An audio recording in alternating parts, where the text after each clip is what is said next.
Welcome back to another video, guys. In this one we're going to be working on this Polaris Sportsman 400.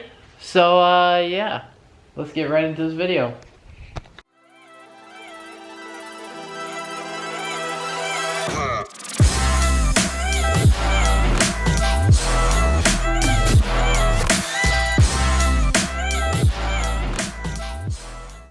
As you guys know, I picked this up not too long ago, and it was listed as it didn't run and the carb was gummed up. And then when I went to go look at it on my way, he texted me saying he got the idle. But I'll show you what it's doing right now. It's idling, but at certain throttle responses, if you let off the throttle, it will die. So I'm pretty sure something's just a little gummed up inside the carburetor, because this 2012 model is carbureted. I'm pretty sure that's what the HO stands for, because this one over here, although this is a 2005, it's a 700 and it's fuel injected, which is honestly way nicer. I really like those. But yeah, let's see if we can't figure out this little issue and get her running good again. Okay, I'm gonna set you guys up right over here. I'm gonna turn it on and I'm gonna show you exactly what I mean. So you can fire it up just fine, right? So it fires up, you can see it's sitting here and it's idling good, right? You can rev it up, and it'll still run good. Like, it almost seems like it's fixed, it's good, but at certain throttle responses, it'll just kind of cut out and die. So like, if I go a little,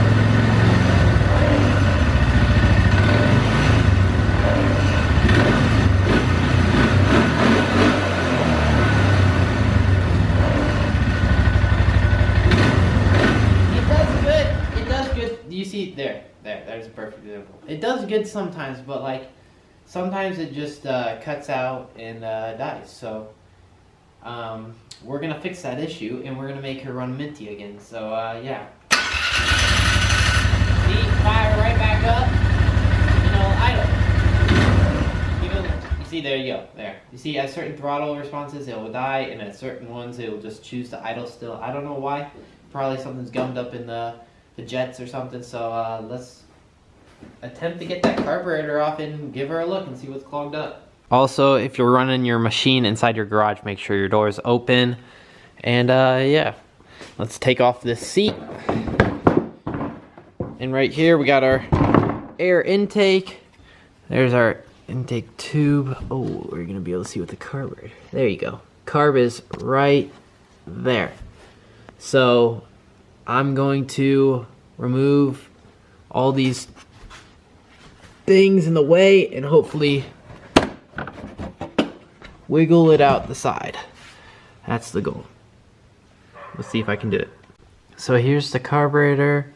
As I was starting to dig into this, I noticed that this boot is cracked, coming from the air intake to the carburetor. So this is probably not that big of a deal, but I want to spray some starter fluid on it to see if it raises the idle, because if so, that would be pretty interesting. And either way, I think I'm going to order a new one of these just so I don't have that one with the dry cracking. That way I know no dirt or debris or water is getting in to the carburetor from there. We want it to go through our nice filter. So I'm going to go over and start it up. Give it a little gas.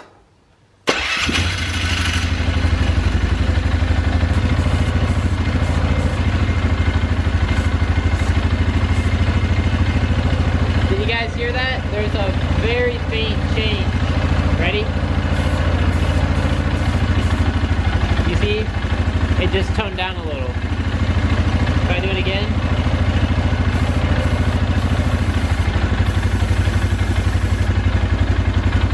Yeah. So we got a little leak there. That's not that big of a deal. So I'm gonna definitely order a new boot.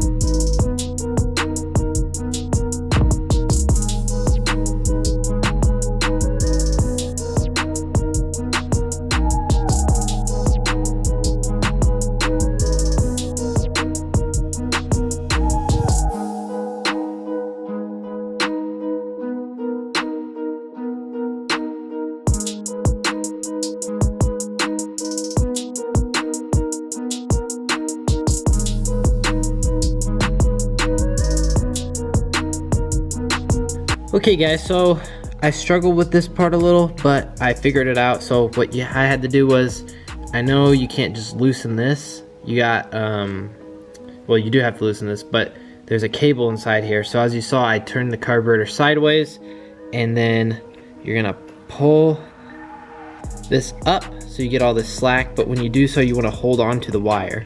So you wanna bring the wire on around like this, up and over to the side, and then this brass piece should pull out with it. Just like that. And you can set that back down. So once you get it pulled out, don't lose this brass piece because it simply just slides right off like this. So how you reinstall it is you do that. And then you slide it back in there. But that's how you get it off.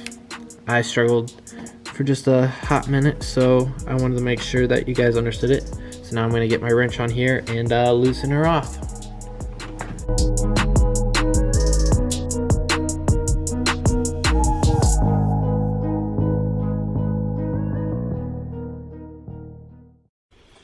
Okay, so we're at my favorite part where we get to dig into these things and see what the heck is going on with it. Where's my carburetor screwdriver? Let me find that real quick. Here it is.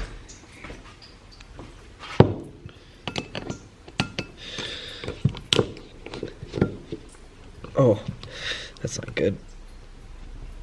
Sketchy. That one's super tight, and you do not want to strip these, or else it's a nightmare. My mom just came home and opened the garage.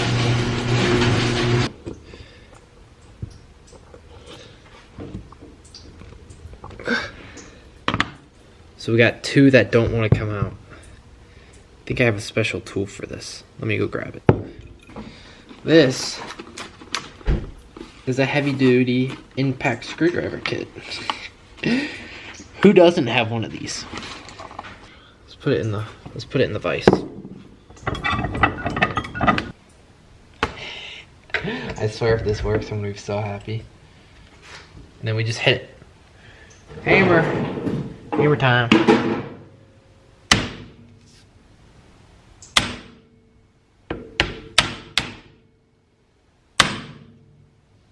Oh, baby, look at that. Threads right out. I hope it's focused on you. Look at that.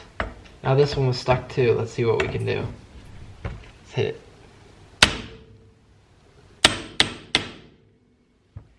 Oh my gosh, guys. I can you not. The best tool in the world. Never strip a screw again. Never, ever, ever. So if you guys are wondering what that tool does,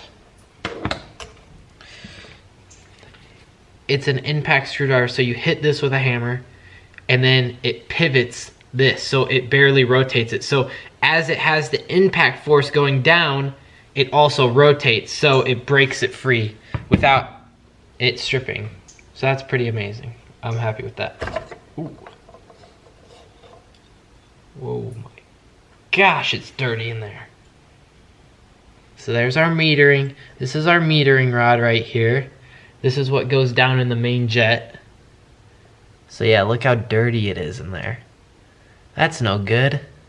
So yeah, let's take off the other side now. These are all really stuck.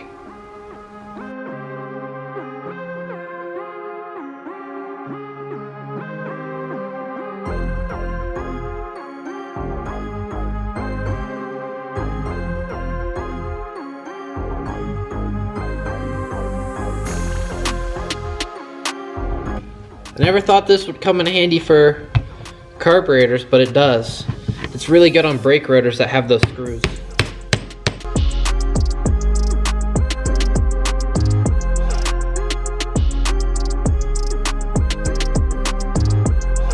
Okay, what do we have? Overall impression of the bottom, it's not that dirty to be honest. Let's unscrew this jet. This is probably clear if I'm gonna have to guess. Yep. Yep, she's clean. doing all right. Let's take out this small guy. Holy smokes, he's in there. Jeez. So if I have to guess, this one is clogged. Whoever put this in did a really good job. Okay, after a lot of persuading, I got the metering rod out. And yeah, that was definitely a challenge. So here it is. So these metering rods, I don't even know if I can get the camera to focus on this, but they have really small, there we go, has really small hole in it, and these tend to get clogged up. And on this side you can see it's super boogered up because whoever put it in last had it so tight, and it's just little brass, so brass, yeah, so it's very weak, and you can see it definitely is all stripped up now. So let's see if we can't clean this out and throw it back in. Sorry, next owner. Okay, let's spray some fluid through here and see what we get. Ooh. Okay, she's all nice and cleared out now if she wasn't before. Oh, this stuff is cold. We have the carburetor all thrown back together, and it took a hot minute to clean out the top part. You saw how dirty and yucky it was in there, but the rest cleaned up pretty quick and pretty easily, so happy about that. Yeah, let's get it back on the four-wheeler.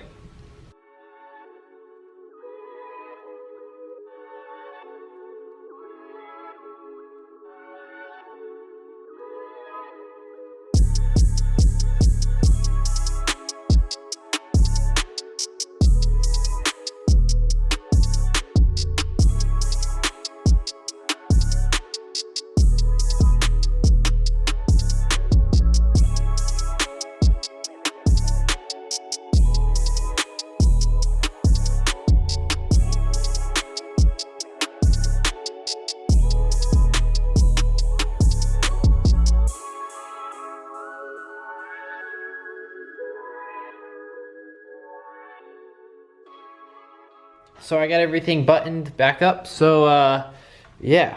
And then also, I mentioned here about the cracking that was happening and how it was all splitting apart right there. You can see through actually. So yeah, there's a crack there, and then I went over to the other side, and yeah, this thing is toast. So I'm ordering a new one. I'm not even gonna bother throwing that back on. And yeah, let's fire this thing up. Okay, so I got you guys up on my little camera stand, which is a ladder, and we're gonna see if she's fixed and fires up and runs good.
just got back from a test rip on this thing. It is quick.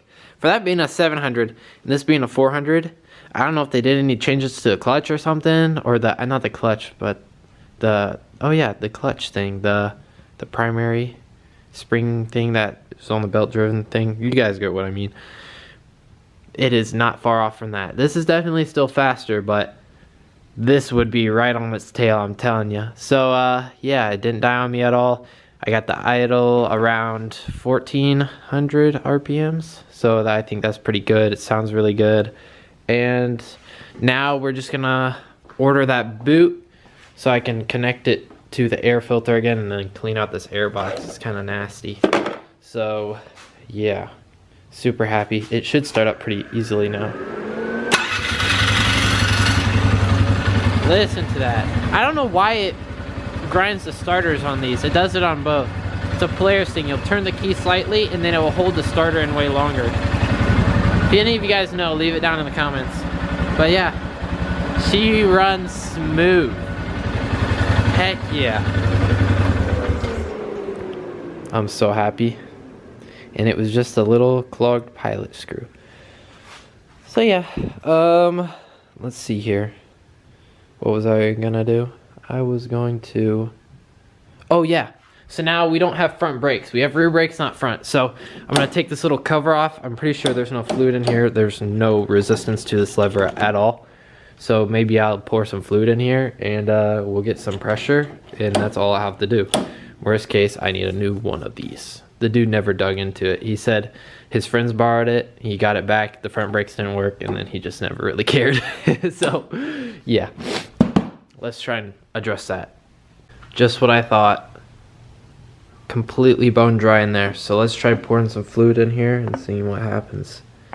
Because if we got a leak somewhere, we'll be able to see where it's at, get a line ordered, or maybe we just need to bleed our system. So I dug into the brakes and the two little screws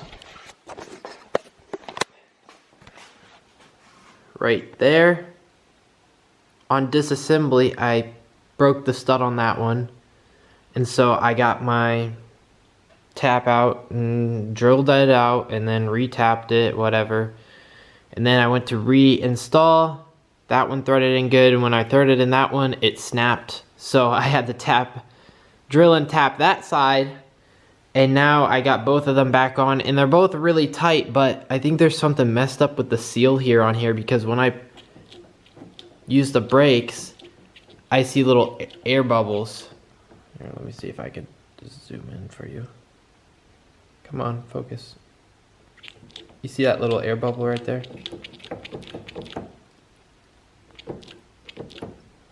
You saw it once at least. But yeah, it's leaking from there, and there's one more on the back side right here that it's leaking from.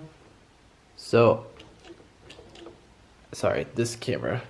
This footage is really bad, but yep, that is the issue. This has no pressure to it at all. So I tried. These threads are so stripped out. I did them right, but this seal, it's just not sealing right. Something's wrong. I don't know what's going on. So this is like a $36 part. So I'm just gonna order a new one. I checked all the brake lines. There's no tears or cracks or anything. So yeah, the bleeders both crack open fine, and I'm pretty sure we're just having an issue up here, and this side had already been previously drilled and tapped, and it's just a mess. So we're gonna just order a new one and call it quits. I put a good 2 hours into it and got nowhere, so we're gonna end the video here, and I'm gonna order some parts for it. So the parts I'm ordering is the intake boot, the brake master cylinder thing, and then there's a lot of play in the steering, and if you look right here, these tie rods are shot inner and outer, so I'm just gonna buy new ones of those. And yeah, I hope you guys enjoyed this video. If so, subscribe. We've just gained so many subscribers. You all loved the last video of the snowmobile, which is sitting outside right there on the trail. I'm gonna go run it to the car wash and clean it up tomorrow on Thanksgiving. Also, happy Thanksgiving, everybody. And yeah, I'll see you on the next one. Bye.